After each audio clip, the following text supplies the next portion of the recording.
Podcast with Derrick Beeler, David Rowe, and David Gorman.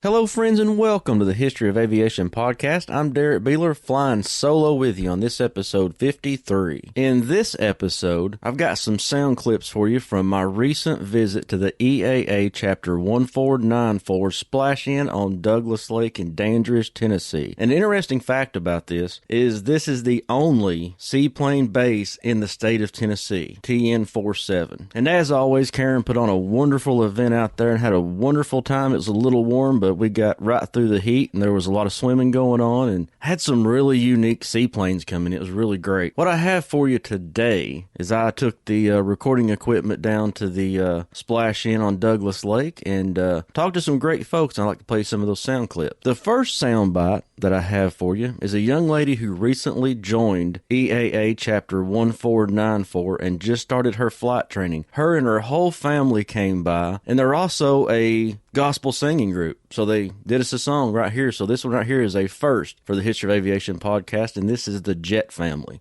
We're here at the EAA 1494 Chapter Splash-In here on Douglas Lake, and we've got a EAA member and her family.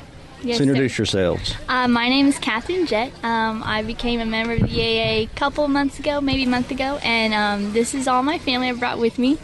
My name is Maria. I'm the second oldest in this family, and I'm 20 years old. And I'm Darby. I'm the oldest. I'm 22. And I'm the daddy. I'm Matt Jett, and living vicariously through my children, so I get to fly. Very excited. There you go. Well, tell us a little bit about what you guys' journey is and what you've been up to. Absolutely. Okay, well, we came from Texas. We've lived just pretty much everywhere. We've lived in China, Guatemala, Ecuador, Costa Rica, and several other places, and done missions work in most of those. And we had some friends, dear friends, that some of the people around this area would know, the Lovedays, who own the Riverside RV Park and Resort, not very far from the knife store. And so a couple years ago, they told me to get my tail down here. Teresa Loveday, many of you guys may remember her. She passed away a little over a year ago, and this is when she first started dealing with liver cancer. So we came down to alleviate at least that section of life, and we started doing the music and a lot of the pastoring with Kent there at the Riverside RV Park. And so the girls also, I have 9 children. Wow. And 5 of them are on stage with me at this point. The Darby Jewell, to my right, what did you do? I play the guitar and the violin, and all of us sing. So, like, on certain songs, like, I'll sing lead or they will, but we all sing harmony. And then, so we all make up the band, and I play the bass and the cello, and Catherine plays... Catherine's our utility. I play everything. A little percussion, drums, and then the violin. Yeah, and they all sing. They'll switch off leads and stuff, and it's absolutely gorgeous. It's sister harmony, so you just don't hardly see that anymore. And right. Really the fun time is around the kitchen. So while they're doing dishes, they all sing, and that's part of my entertainment in life. And so, Yeah, well, it makes for good practice. Sit there and wash dishes, that really is sing a song. practice. And so they did some stuff this morning. I don't know if you guys got to hear them. They did this. Yes, we did. Banner to open it up. And they did some USO, Andrew's Sisters. What song did y'all? Boogie Woogie Beautiful. Oh, that's the one. The fan favorite. Yeah. They used to dress up like Rosie the Riveter or... We would go to airline shows. And Yeah, back when we were back in Dallas. So that was fun. But that's why we're here. So we're staying around. We still do our ministry from here. We're actually headed to D.C. for the July 4th weekend. We've been invited to work with a ministry there. We'll be doing praise and worship on the lawn, not very far from the White House and Congress. So we'll be out there for about 4 or 5 different events. I think Saturday we're going to be at a place called... It is the barn, the worship barn, I think. Yeah. And then I wish I knew the name of the Baptist church. Praying over the monuments. Sunday morning, praying over the monuments. And I think we're doing 2 worship sets on the lawn in D.C. So it's going to be really just a wonderful opportunity to get to pray over our nation. Yeah, we're very excited. It definitely needs it. Yeah. So let's talk about your flight training. But you're in training to... Yes, sir. I just took my first intro flight. Was Thursday, I think it was. I think it was Thursday. And so that was my second flight ever in a small aircraft. I had taken a Tell us about your Eagle flight. Yeah, I had taken an Eagle flight with Miss Karen Collins, the EAA president, and it was amazing. And Miss Karen's amazing. So it How was went the weather really well. that day? Oh, it was a little bit bumpy, but it was pretty bumpy, but it was still fun. So taking off was like a thrill of a lifetime, and I will never forget that feeling. I also never forget the feeling of landing when I was so ready to be on the ground because it was really bumpy that day. I bet.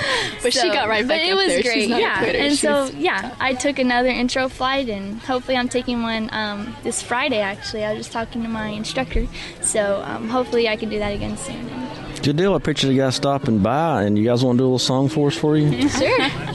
We can national anthem. National anthem again. Yeah, you can do that, or you do your acapella, the Alpha Omega acapella. Nora, Oh, yeah, why don't you take let's my do the place and Alpha sit here, Omega. Nora? And Yeah. This is Nora, our fourth What are we doing? sister. Yeah. Gotcha. Hi, Nora. Alpha and Omega. Oh, okay. All right. You ready? Yeah. You are Alpha and Omega. We worship you, our Lord. You are worthy to be praised. We give you all the glory. We worship you, our Lord. You are worthy to be praised. Well, that was very good. So tell us again. Tell us one more time about the group name and where folks can find you on social media. So we are Jett Connect. We're on Facebook and Instagram. Rumble Yeah. is our video platform. We're also on Twitter. On Twitter too. So our last name is Jett, but Jett Connect is our family ministry. Connect. Yeah, we're a family ministry. We've always been that way, and Yeah. I think we post our main videos on Rumble, right? Lots of Rumble, Like lots the of long, like Facebook. the full length. Yeah, videos, yeah. So you All can right. catch I us appreciate you guys stopping by and seeing us. Thank you. Thank you. Definitely want to give a huge shout out to the Jett family and thank them for coming by and being a part of the History of Aviation podcast. And be extra sure to look up the Jett family on social media. I'll have that listed down below. Next sound clip I have for you from the Splash In is Mike Wood, a longtime EAA member, stopped by to tell us about his aircraft and how he became one of the leading cooks for the EAA. All right, we are still out here at the EAA Chapter 1494 Splash In on Douglas Lake, and we got Mr. Mike Wood with us. How's it going, Mike? Going great, thanks. Just finished grilling for about 100 plus people, so yeah. And it was good. Very tasty I'm burger. good. I enjoyed it. It's what I do. So tell us a little bit about you, Mike. You've been a member here for quite some time. I've been a member here for 5 years. Wife and I moved down from Cincinnati 5 years ago. Born, lived, and raised Cincinnati all my life.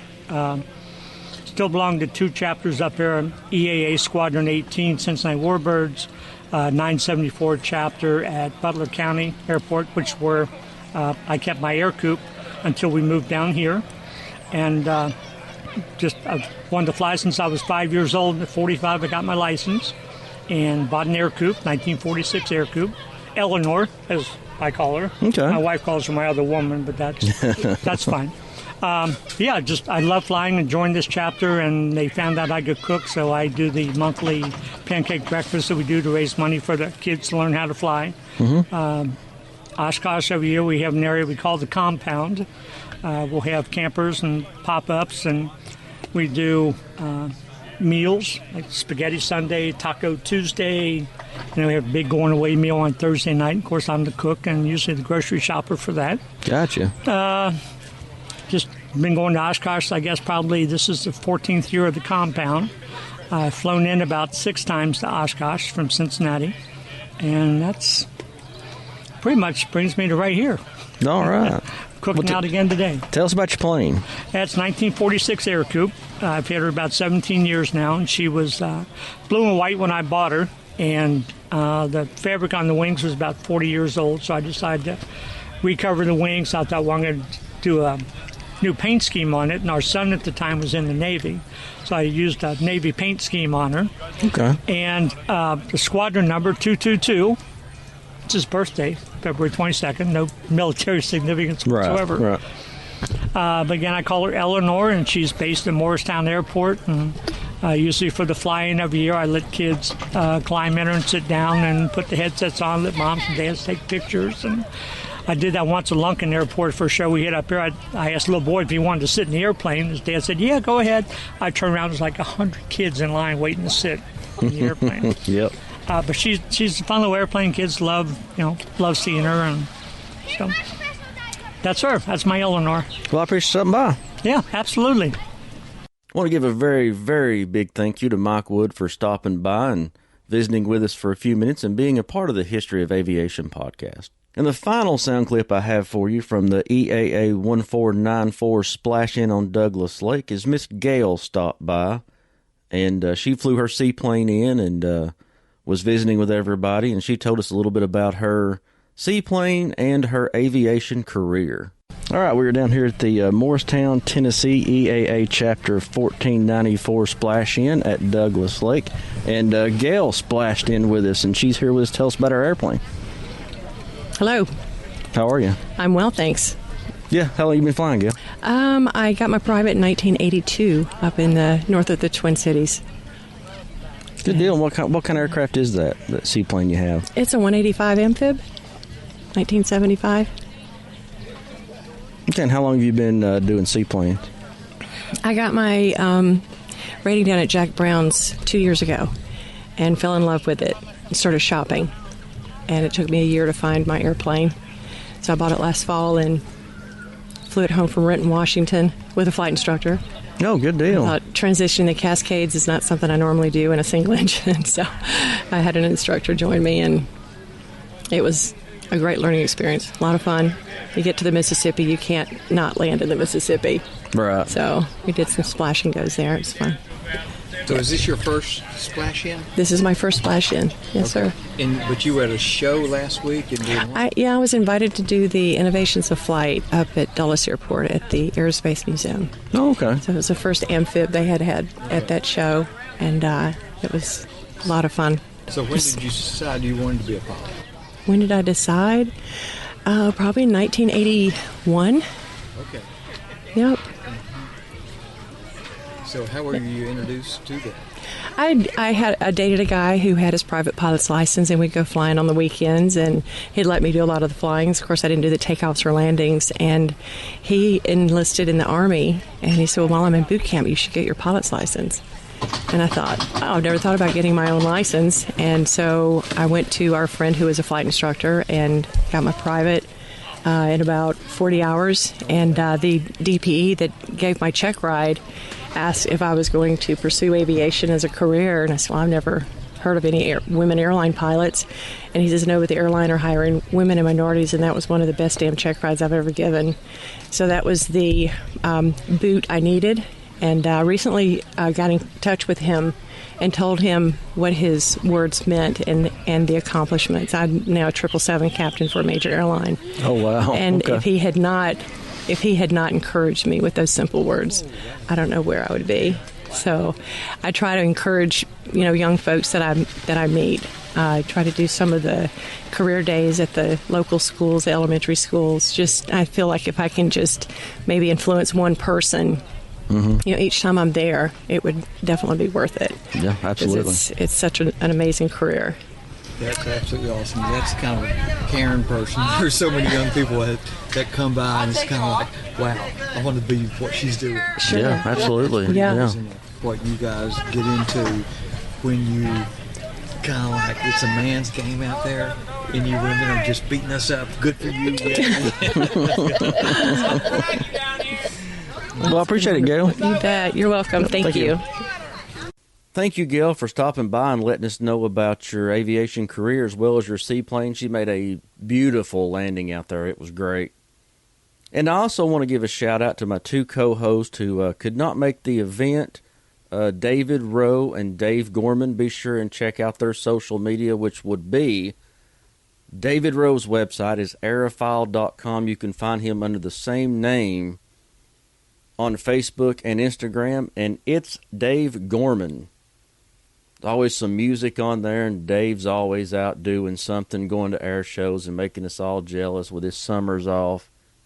And thank you to the Jett family, Mike Wood and Gail, for joining us on this podcast. We had a wonderful time out there, and I want to give a major shout out to the folks that organize these events, man. You know, gosh, they put a lot of work into this. Karen Collins, her husband, and all the crew of EAA Chapter 1494. They do an amazing job, and we always, when we go to these events, we want to make sure that we're letting these folks know how much we appreciate them. And check out all of the History of Aviation podcast social media. Gosh, we've got a Facebook group you can join and join in on discussions and such. We have a Facebook page. We have a website, Instagram, Twitter, many things you can get on and be in the community and chat with us and whatnot, because our door is always open. And thank you, our listeners. We're out here doing this every week, guys, because we love aviation, and I know you love aviation, so we're a family. We're a family of aviation, whether it's history or modern.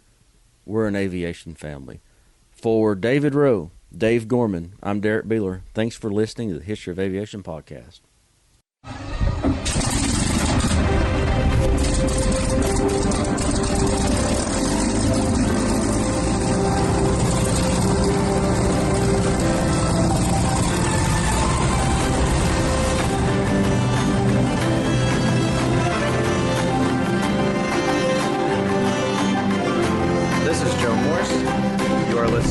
History of Aviation podcast with Derrick Beeler, David Rowe, and David Gorman.